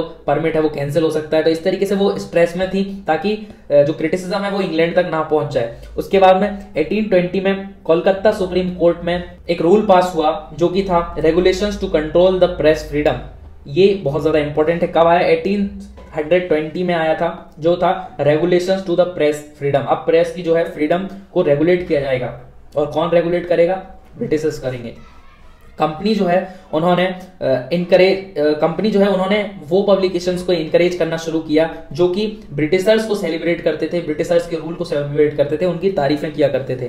और फिर उसके बाद में जितने भी वर्नाकुलर लैंग्वेज न्यूज़पेपर को लिखने वाले लोग थे, एडिटर्स थे, उन्होंने अर्जेंट पिटीशन लगाई, और अर्जेंट पिटीशन लगाने के बाद में उन्होंने केस लड़ा, और फिर उसके बाद में जो लॉ है उसको रिवाइज किया गया। कौन सा law? Regulation to the control of press, उसको रिवाइज किया गया। और जो थॉमस मैक्यूली थे, क्योंकि ये थोड़े लिबरल थे, तो इन्होंने उसको थोड़ा चेंज किया and formulated new rule that restored the earlier freedom. अब फिर लोगों को वापस से उनकी फ्रीडम मिल गई जो कि एडिटर्स थे। तो ये रूल पहले बना, उसके बाद में ये फिर हट गया, तो फिर लोगों को फ्रीडम मिली। लेकिन 1857 का जो रिवोल्ट हुआ, तो इसमें जब उन्होंने देखा कि इंडियन का जो रूप है, जो खतरनाक रूप है, तो ब्रिटिशर्स डर गए, क्योंकि जो 1875 का जो रिवोल्ट था वो बहुत ज्यादा खतरनाक था, और उसमें ब्रिटिशर्स जो है खत्म भी हो सकते थे, लेकिन रह गए वो। तो उससे उन्होंने सबक लिया, और फिर उसके बाद में वापस इस रूल को चेंज कर दिया। और फिर जो नेटिव लैंग्वेजेस थी, नेटिव लैंग्वेजेस वाली जो प्रेस थी, उन पर वापस से वर्नाकुलर प्रेस जो थी, जो कि असर्टिवली नेशनलिस्ट थी, क्योंकि वर्नाकुलर जितनी भी थी वो हमारे लोकल इंडिया की थी, तो वो बिल्कुल नेशनलिस्ट थी और नेशनलिस्ट फीलिंग के बारे में लिखा करती थी, तो उन पर इन्होंने कंट्रोल करना शुरू कर दिया। 1878 में वर्नाकुलर प्रेस एक्ट लेकर आए ब्रिटिशर्स, और इस प्रेस एक्ट को इन्होंने आयरिश प्रेस लॉ के अकॉर्डिंग से रखा। अब यहाँ पर जो एक्सटेंसिव राइट है टू सेंसर द रिपोर्ट, ये हो गया ब्रिटिशर्स और गवर्नमेंट के पास में ऑन वर्नाकुलर प्रेस। जो भी मातृभाषा वाली प्रेस है जो कि इंडियन लैंग्वेज में लिखती हैं, वर्नाकुलर लैंग्वेज में लिखती हैं, उनको पहले सेंसर करेगी गवर्नमेंट, उसके बाद ही पब्लिश होने देगी। अगर ऐसा नहीं हुआ और किसी ने प्रिंट किया गवर्नमेंट के खिलाफ, तो government can seize the printing machinery and confiscated, government उसको सीज करके रख सकती है और खत्म, उसका जो मशीनरी है उनको तोड़ ताड़ भी सकती है। तो इस तरीके से भी न्यू लॉ आ गया जो कि किसके ऊपर था, आयरिश प्रेस लॉ से मिलता जुलता था, जो कि vernacular press act in 1878, important for 1 mark and long answer question as well. अब नेशनलिस्ट न्यूज़पेपर थे, इसके बावजूद भी ग्रो हो रहे थे क्योंकि लोगों में नेशनलिस्ट फीलिंग आ रही थी, लोग समझदार हो रहे थे, लोगों को समझ में आ रहा था कि क्या गेम चल रहा है। तो लोगों को जब अब रेवोल्यूशन शुरू हो रहा था, लोगों को जब अब इंडिपेंडेंस चाहिए थी, तो फिर कई सारे लोगों ने डरने की जगह अब नेशनलिस्ट न्यूज़पेपर को चलाना शुरू कर दिया और कॉलोनियल मिसरूल और जो ब्रिटिशर्स का रूल्स एंड रेगुलेशंस है उनके खिलाफ इन्होंने काम करना शुरू कर दिया और नेशनलिस्ट एक्टिविटीज को इससे बहुत ज्यादा बढ़ावा मिला। Attempt to throttle nationalist criticism provoke militant protest, यानी कि अगर नेशनलिस्ट क्रिटिसिज्म को कोई भी रोकने की कोशिश करेगा तो मिलिटेंट प्रोटेस्ट ये लोग करेंगे और इस तरीके की नई साइकिल जो थी ऑफ प्रोटेस्ट एंड प्रोसिक्यूशन होना शुरू हो गई। जैसे कि यहाँ पर पंजाब रेवोल्यूशनरीज जब जेल में उन्हें डिपोर्टेड किया इन 1907, तो बाल गंगाधर तिलक ने अपने न्यूज़पेपर केसरी में उनके लिए सिंपैथी जताई और उनके बारे में लिखा और इसी के कारण उन्हें 1908 में इम्प्रिजनमेंट मिल गई, उन्हें बाहर कर दिया गया और उसके बाद से फिर कई सारे वाइड स्प्रेड प्रोटेस्ट होना शुरू हुए इन इंडिया। तो ये हमने देखा कि इंडिया पर किस तरीके से जो प्रिंट है उसका इंपैक्ट हुआ, नेशनलिस्ट फीलिंग किस तरीके से आई, रिलीजियस रिफॉर्म किस तरीके से हुए, कौन कौन लोग कास्ट सिस्टम के लिए यहाँ पर लिख रहे थे। तो 6th टॉपिक से लेकर 9th टॉपिक तक there is all about India and print culture in India, development of print culture in India. तो हमने देखा इंडिया में किस तरीके से सोशल रिफॉर्म्स हुए, उससे पहले हमने देखा यूरोप में किस तरीके से प्रिंटिंग प्रेस आई, वहां पर कैसे सोशल रिफॉर्म हुए, हमने चाइना में देखा, हमने जापान में देखा, उसी के साथ साथ हमने ऑल ओवर यूरोप में देखा प्रिंटिंग जो प्रेस है वो हमने जीरो से हीरो बनते हुए देखा कि प्रिंटिंग जो प्रेस है वो जीरो से अब हीरो कैसे बन गई, यानी कि टेक्नोलॉजी में डेवलपमेंट किस तरीके से आ गया और कहां वो लोग पत्थरों पर लिखा करते थे और उसके बाद कहां मशीनरीज से प्रिंटिंग होना शुरू हो गई और इस तरीके से डेवलपमेंट आगे चलता चला गया। तो इस तरीके से हमारा ये चैप्टर पूरा कंप्लीट होता है। उम्मीद करता हूं आपको चैप्टर पसंद आया होगा, मेरा डिटेल डिस्क्रिप्शन आपको पसंद आया होगा, नोट्स आपको पसंद आए होंगे। नोट्स के सारे लिंक आपको डिस्क्रिप्शन बॉक्स में मिल जाएंगे, टेलीग्राम चैनल को ज्वाइन कर लीजिए, वहां पर सारे मिल जाएंगे, इंस्टाग्राम को हमें ज्वाइन करिए, आपको गाइडेंस मिलेगी बोर्ड एग्जाम से रिलेटेड, सोशल साइंस के सारे चैप्टर मिलेंगे। तो अब ठान लेते हैं क्योंकि एग्जाम में सिर्फ बचे हैं 3 मंथ्स, तो पढ़ाई अच्छे से करें और अच्छे तरीके से रिवाइज करें चीजों को, क्योंकि जितना ज्यादा हम रिवाइज करेंगे उतना ज्यादा ही हमें सीखने को मिलेगा। अगर आपको पसंद आए तो कमेंट सेक्शन में जरूर बता दें, कोई कमी लगी हो तो वो भी कमेंट सेक्शन में बता दें ताकि अगली वीडियो में मैं उन्हें इंप्रूव करूं। Thanks for watching this full video.